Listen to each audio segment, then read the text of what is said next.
सालों से ये परंपरा रही है कि मेवाड़ के नए महाराणा का चुनाव राव और उमराव ही मिलकर करते हैं।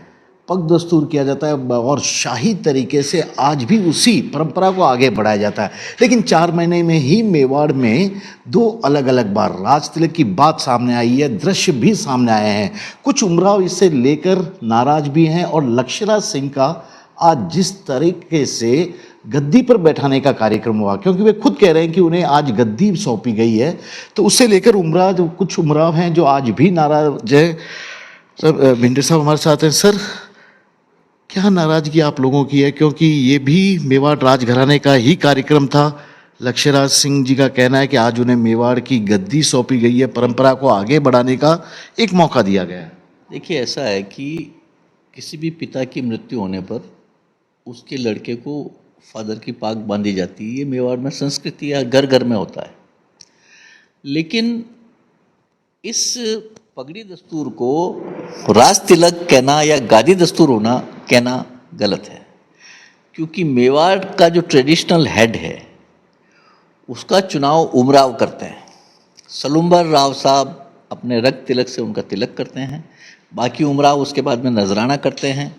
और ये परंपरा कई सालों से चली आ रही है। आप देखिए, जब महाराणा मोकल का राज तिलक हुआ, उनके बड़े भाई थे चुंडा जी, फिर भी अपने छोटे भाई को राज तिलक दिया, क्योंकि उन्होंने ऐसी प्रॉमिस कर रखा था कि मैं राज नहीं लूँगा, अपने भाई जो भी इस माँ से जो बच्चा जन्मेगा उसी को मैं राज तिलक करवाऊँगा। तो वो खुद राज तिलक करते हैं। आपको ध्यान होगा, महाराणा उदय सिंह जी के टाइम पर जगमाल जी उनके प्रिय लड़के थे, जिनको महाराणा उदय सिंह जी भी चाहते थे कि ये गादी पे बैठे, लेकिन उमराव ने उनको हटाया, महाराणा प्रताप को बिठाया और सलुम्बर राव साहब ने उस समय भी तिलक किया। उसके बाद में बाकी उमराव ने नजराना किया और फिर वो महाराणा बने। इसी तरह महाराणा भगवत सिंह जी के साथ भी ऐसा ही हुआ, महाराणा महेंद्र सिंह जी के साथ भी ऐसा ही हुआ, महाराणा विश्वराज सिंह जी के साथ भी ऐसा ही हुआ। अब आज जो कार्यक्रम हुआ है वो उनकी पगड़ी दस्तूर तो मान सकते हैं हम, लेकिन उसको गादी दस्तूर कहना या उसको ये कहना मेवाड़ की गादी सौंप दी गई, ये गलत है। लेकिन आज भी तिलक तो हुआ था, खून से ही तिलक किया गया था, वैदिक मंत्रोच्चारण हुए थे। खून से नहीं हुआ, खून से तिलक नहीं हुआ। आज तो वो वागीश जी महाराज जो द्वारकाधीश वाले हैं वो पधारे, उन्होंने तिलक किया, खून का तिलक नहीं हुआ। खून का तिलक क्या, वागीश जी महाराज के तिलक करने से कोई महाराणा नहीं बनता। महाराणा तो बनेगा सलुम्बर राव साहब जो है वो तिलक करेंगे तो ही महाराणा बनेंगे।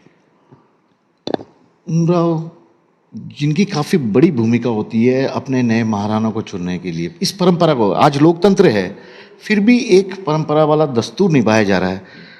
क्या आज कुछ मौजूद थे यहाँ पर आप उमराव में से कोई भी जिन पर ये जिम्मेदारी है, क्योंकि उनका कहना सब लोग आ गए, एक विश्वराज जी को छोड़ गए।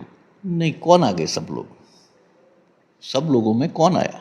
हो सकता है 1-2 उमराव गए होंगे, लेकिन उनको कहीं बताया नहीं, हमने तो कहीं देखा नहीं। उस पर कहीं पे भी किसी भी वीडियो में कोई उमराव नहीं दिखा, कोई नजराना करता नहीं दिखा, सलुम्बर राव साहब नहीं दिखे, बेदला राव साहब नहीं दिखे, क्या नाम, कोठारे राव साहब नहीं दिखे, कानोड़ राव साहब नहीं दिखे, मैं नहीं दिखा, और भी बहुत से हैं जो नहीं दिखे वहाँ पे। तो कैसे माने अपन? तो फिर क्या था ये आज? उन्होंने, वो तो कह रहे हैं हमें श्रीजी आज से श्रीजीवी की पद मिल गई। ये श्रीजी पद क्या है? मेरा घर जो है महाराज शक्ति सिंह जी, महाराणा प्रताप के जो छोटे भाई थे शक्ति सिंह जी, उनके वंशज हूँ मैं, ठीक है ना। मैं कह दूंगा आज मैं महाराणा बन जाऊं तो क्या आप मानोगे? मैं कर दूं, मेरे यहाँ पे घर पे तिलक बुला के पंडितों से करवा के मैं कह दूं मैं ही महाराणा हूं, मेरी गादी का दस्तूर करो। जितना हक विश्वराज सिंह जी, लक्ष्यराज सिंह जी का, उतना हक मेरा भी है। वो भी महाराणा के छोटे भाई हैं और मैं भी महाराणा के, मेरा परिवार भी महाराणा प्रताप का छोटे भाई है।